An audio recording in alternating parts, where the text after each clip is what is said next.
We got to sit down with UFC future middleweight champ of the world, Torrez, the Punisher, Finney, to talk about his Dana White Contender Series experience and much, much more. Since you're already here, go ahead and hit subscribe to our YouTube channel for updates and more fighter interviews. And now that you're ready, you better buckle up because here we go. Representing Agoge Combatives and fighting tonight out of Chattanooga, Tennessee, please welcome Torrez, the Punisher, Finney.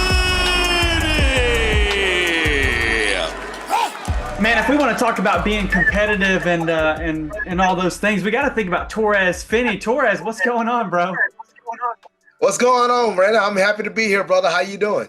Dude, I'm great. I'm excited. As I told you earlier, man, I've been hoping for this episode ever since we started the podcast back in like August. So this is one that's been making in my head for a little while. So the fact that we've got you on, dude, I'm excited. We got a lot to talk about. And I had started out with you want to talk about being competitive. I once heard that you were in a push-up competition when you were younger. And is that what really fueled this whole competitive nature of Torrez Finney? Tell the people a little bit about this push-up competition that started this all out. Dude, let me tell you something. So one thing about me and my family is we're all competitive. The Finneys is a very competitive family, man.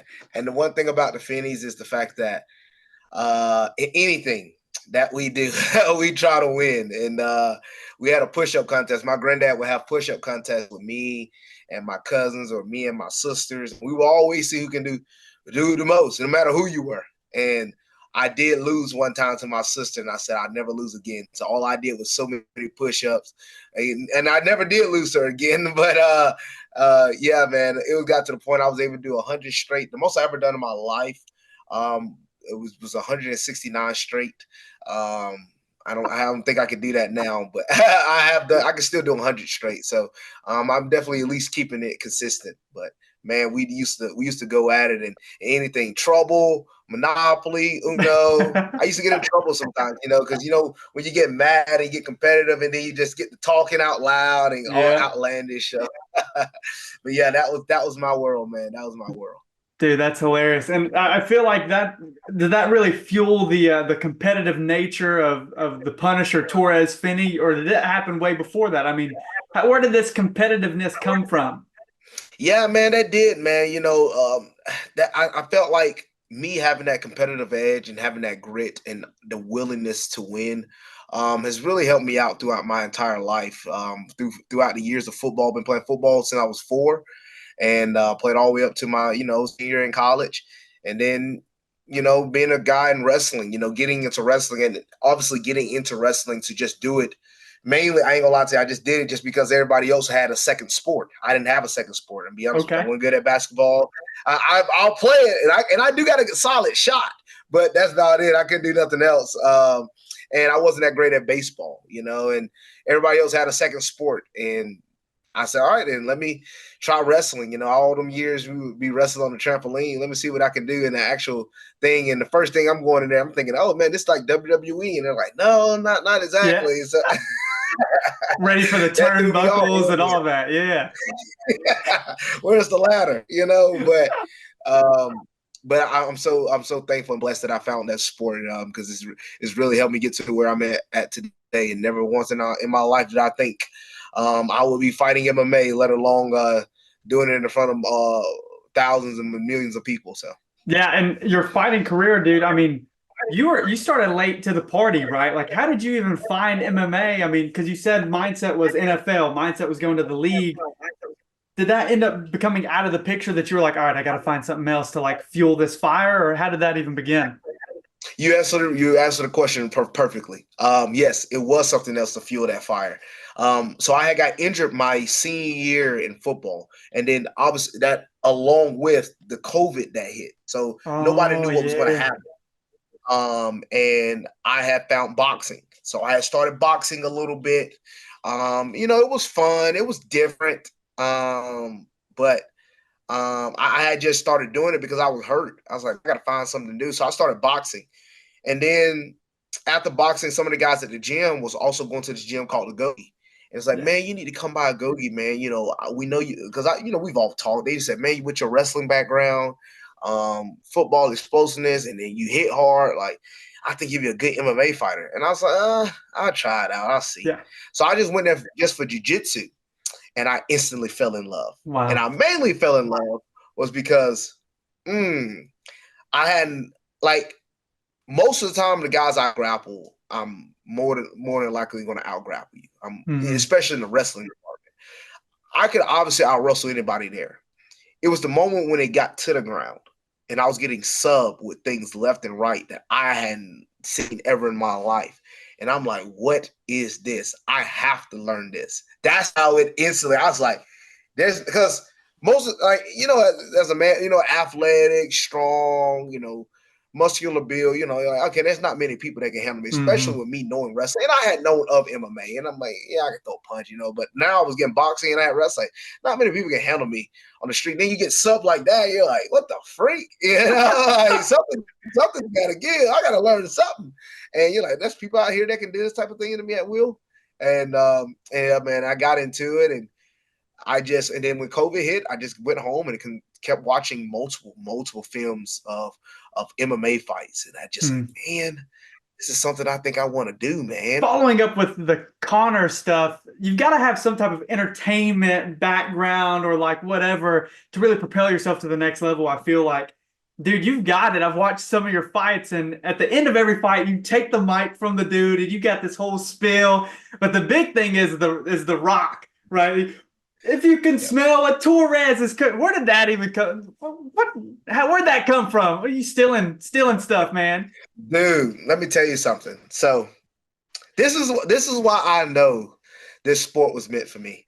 What's crazy is in high school, preparing for football games, I would always yell that before practice, before the games. Everybody knew I used to host pep rallies. Everybody used to know, like, Finney would do the if you can smell, but I would do it all the time.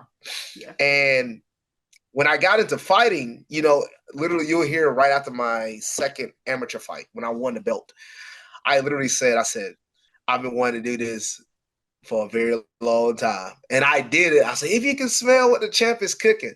And I just kept up with it, because I was basically champion my entire amateur career. So I kept saying the champ. And I was like, okay, well, I'm about to turn pro. I got to switch it up a little bit. And I was like, put my name into it. So if you can smell what Torrez is cooking. So I just been doing that ever since. And, like, I have no, I love The Rock. He's one of my actually favorite wrestlers to watch. My overall favorite is The Undertaker. But I love The Rock. I love Cena. I love all those guys. I grew up watching wrestling. So you think which would you prefer, being a professional MMA fighter or a professional wrestler? Which one, in a dream scenario, which one is Torrez Finney picking? Well, I mean, why not both? There you go. Why not both? If Brock Lesnar can do it, so can Torrez Finney. Yeah, there you go. That's right. Look, if CM Punk can do it, hey. But I obviously I'm gonna be honest, like, because of so far I've got now, I would definitely say the professional MMA route. One I really enjoy, but dude, I would love to do professional wrestling one day. Man, that would be really awesome. I feel like I got the charisma, I got the body build. I can definitely add and do things to it. So I definitely think that would be a fun thing to be able to do one day. But for sure, MMA would obviously be the goal right now, especially as far as I've gotten now and as much as I've learned, and I'm continuing to grow. A lot of people don't understand. I've only been doing this for 3.5 years. Coming up in June, when June hits, it'll be exactly 4 years. But I haven't been doing this really long, and I have gained so much knowledge and experience. So I know we got a long way to go into this entire game, and I'm just happy to be able to be a part of this journey. So I'm excited. I'm really excited. What's so amazing to me, like you said, 3.5 years, and you've already made it all the way up to the Contender Series, man. Like, people spend a decade trying to get there, and you did it in that. And I think it really comes from your dominance in most of your fights with the wrestling and all those things. And speaking of the Contender Series, I do want to talk about that, obviously, but like, number one, what was that experience like being, how did you get the call, those kind of things? Like, how did you know the contender series was it for you moving into your next fight? So I fought in Nashville in last year. I fought in Nashville. The UFC was there in Nashville. I had just came off a decision win in against Caleb Crump.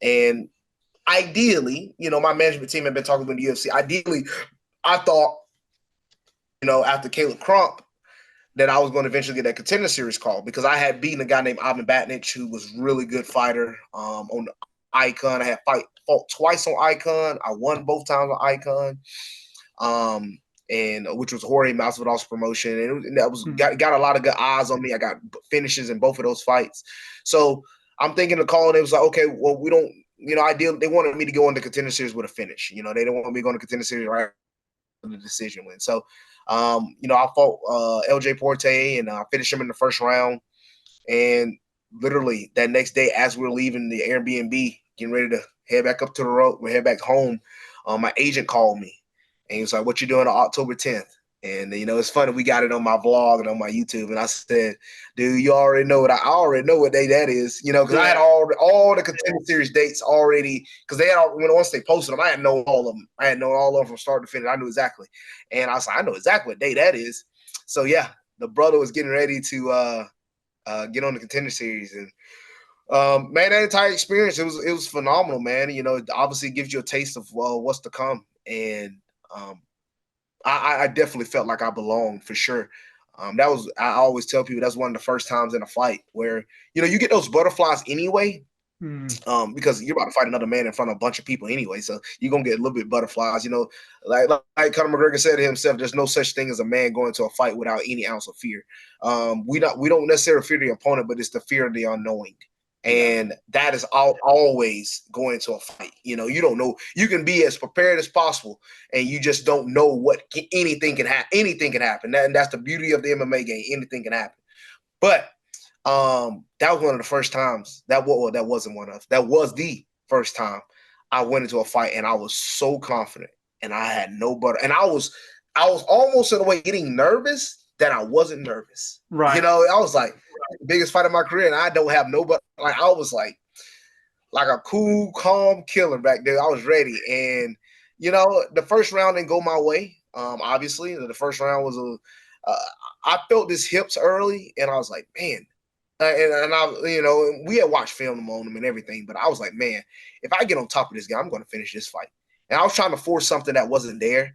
And I took some shots because of it, and it is what it is. You get better, you learn. Again, that guy had been fighting for a very long time. Again, I had only been fighting for 3 years. So, and people don't, I've only been a pro for 2. So that was my second professional year. That wasn't my, I was an amateur for just 1 year, and then I was only a pro for 2 years. So in my second professional year, in which I only had 2 fights in that second year, I was already on the contender series. So, it was a big step going forward. A lot of things was moving fast, and then like with my coach, we got in that corner in that second round, he reiterated the game plan. The way the second round looked was exactly how it's supposed to look in the first round, ideally.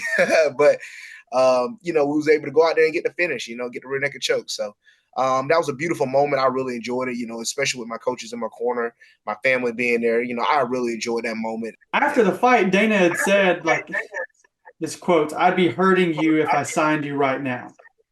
What was your emotion like, or your thought process like when he saw that? When he said that, do you agree with that? Do you think that? I mean, what was the thought process? Because you're full of joy already, and like you said, I don't look down on that. But I'm curious to see in the moment, what was Torrez Finney thinking when he said that? So for about 5 minutes, I was a little in a bit of disagreement, and I was a little pissed at about 5 minutes, literally. Like, it was not long. Yeah. But from the standpoint that I have seen, and then there's like other guys that's had an opportunity to speak with Dana on my behalf, he sees a lot of potential in me. And he doesn't want a guy like me to get in early, go on a losing streak, and make it that much harder to get back in. And I'm not disagreeing on that at all. Because again, as I just said previously, this entire journey has been going really fast. People, like I said, second year as a professional, already on a Contender Series. I'm a yes or no away from being in the UFC. And I mean, I'm 7-0 as a professional. So I wasn't necessarily mad at the entire thing, but knowing me, my coaches knowing me, my coaches have seen me spar with guys that's already in the UFC. My coaches have seen me spar with guys that have been world champions. And those guys can tell you, like, oh, he's ready. But sometimes, again, it's that one night where you have to perform, you have to go out there and show. And, I didn't have my overall best performance. And I'm not mad at that. But again, I'm not mad at the overall decision because it is allowing me to get better. It's allowing me to continue to go and get fights, continue to add more to my resume. So as I continue to get better, when that day comes, when I step into that cage, into that octagon, I will be ready. And it won't matter whoever they put in front of me because I will be ready to beat anybody that they step in front of me. All right, so we've already done this. This is kind of rapid fire, but one of my favorite parts of the podcast that we do is rapid fire questions. So I'm going to give you about 4 or 5 off the top of the dome. I'm curious to see where your mind's at now that we've already kind of prepared it with this.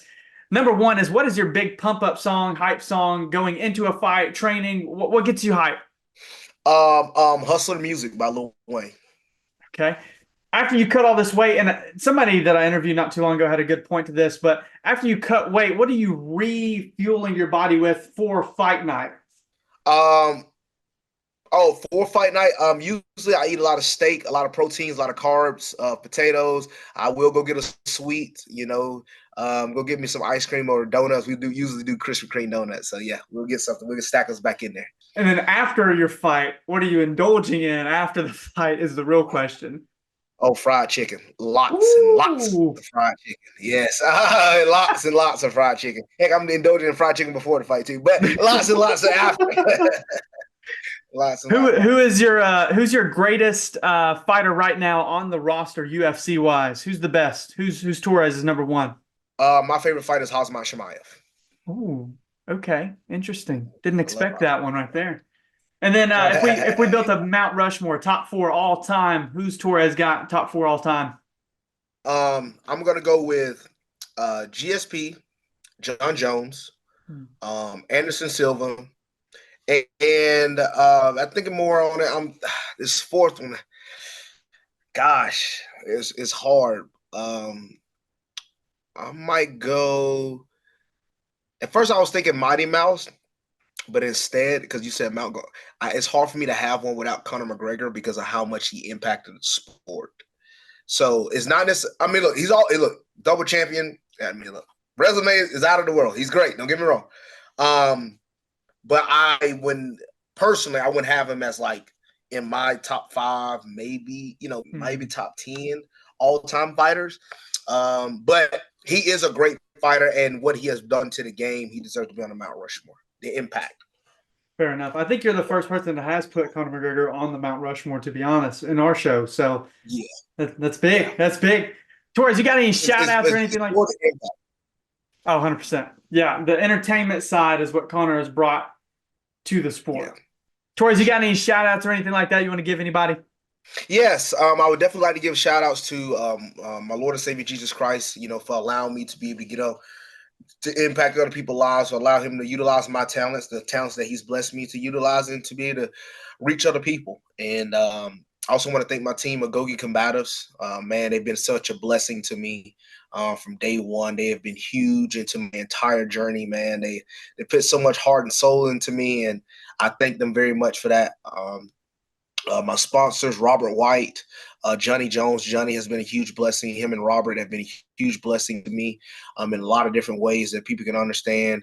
And, obviously my family, my mom, my dad, my granddad, my grandma, they're such huge blessings to me. My Uncle Snook, Auntie Tammy, those are really huge blessings to me to help understand and fulfill my career. Like as I'm growing into this world, there's got to learn how to grow in other areas as well. So I am thankful for all the support that these guys have had bestowed upon me, and I'm just going to continue to keep getting better. Also, very thankful to my teammate who will be fighting next week, April 6th, Trevor Peak, UFC fight on the UFC Fight Night on the main card. So yeah, he'll be fighting next week. And yes, me and him, we've been training together in Denver. He's been training out there with Dwayne Ludwig. You know, if anybody knows him, he's a two-time MMA Coach of the Year, Hall of Fame coach. So we've been having an opportunity to train. That's why I've also been a part of these past few months training with guys like that for a consistent basis, rather than just going to train for a fight camp out there. We've just been training to get better, and that was been huge to train with a guy like that. And so yeah, it's been huge, man. They're very thankful for all those guys in Dwayne and those. So a lot of people that have been really beneficial into my entire life. I'm thankful for all of them. And Peak Kinetic Performance for my strength and conditioning. Yeah, John and Gannon, they're so helpful. Really thankful. Oh yeah, man! I feel like we could have a whole nother podcast just on Peak Kinetic. I watch your workout videos and stuff. I'm like, oh yeah, dude, yeah, that stuff it be lit, man. Dude, it's insane. It's amazing. Well, Torrez, I appreciate your time and all your answers and all that. I mean, you are such an awesome dude, and I can't wait to see you in the UFC soon. I believe that I'm speaking it into existence right now. Yes, sir. Thank you, brother. I'm excited, man. Thank you for giving me the opportunity and the platform to be able to come here and speak with you and talk with you. Thank you very much, Brandon. Thank you, brother. 100%.